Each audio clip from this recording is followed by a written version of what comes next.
Hello guys, நம்ம இன்னைக்கு இந்தியாவோட கலெக்ஷன் லிஸ்ட்ல 7th, 6th and 5th பிளேஸ்ல என்னென்ன மூவிஸ் இருக்குன்னு பார்க்கலாம். 7th பிளேஸ்ல 2023 ரிலீஸ் ஆன பத்தான் மூவி. இந்த மூவில நம்ம ஜான் அப்ரஹாம் அவரோட ஃபேமிலியோட ஒரு பிரச்சனையில மாட்டிக்கிட்டு இருக்கிறப்போ இந்தியா அவருக்கு ஹெல்ப் பண்ணலன்னு இந்தியா அழிக்கிறதுக்காக அவர் புறப்பட்டு வராரு. இதை தெரிஞ்சுக்கிட்ட இந்தியன் கவர்மெண்ட் அவரை தடுக்கிறதுக்காக நம்ம ஷாருக் கான் அனுப்பி வைக்காங்க. அப்புறம் என்ன நடந்தது? லாஸ்டா இந்தியாவை சேவ் பண்ற மாதிரியும் படத்தை கொண்டு போயிருப்பாங்க. இந்த மூவியை 240 crores பட்ஜெட் போட்டு எடுத்து 1050 crores வரைக்கும் கலெக்ஷன் எடுத்திருக்காங்க.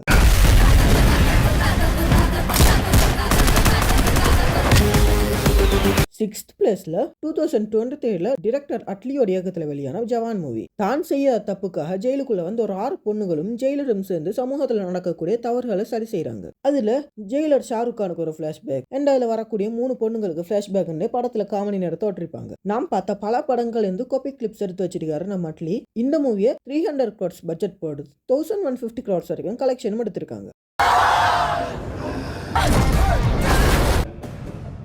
5th பிளேஸ்ல டிரெக்டர் பிரசாந்த் நீடோட இயக்கத்துல வெளியான KGF Chapter 2. இதோட Chapter 1ல எந்த ஒரு பேக்ரவுண்டும் இல்லாத ஒருத்தர் ஒரு சாம்ராஜ்யத்தை தான் கைக்குள்ள எடுத்திருப்பாரு. Chapter 2ல அவர் அதை எப்படி தக்க வச்சுக்கிறாருன்ற மாதிரி கொண்டு போயிருப்பாங்க. இதோட Chapter 3 கூட ரிலீஸ் பண்ண போறதா அபிஷியலா அனௌன்ஸ் பண்ணிருக்காங்க. ஆனா எப்பன்னு சொல்லப்படல. இந்த மூவியை 100 crores பட்ஜெட்ல எடுத்து 1200 crores வரைக்கும் கலெக்ஷனும் எடுத்திருக்காங்க. இந்தியாவோட டாப் 10 ஹையஸ்ட் க்ரோசிங் மூவிஸை ஃபுல் வீடியோவா என்னோட சேனல் அப்லோட் பண்ணிருக்கேன். பார்க்கணும்னு நினைக்கிறவங்க கீழே ப்ளே பட்டனை கிளிக் பண்ணி பார்த்துக்கோங்க.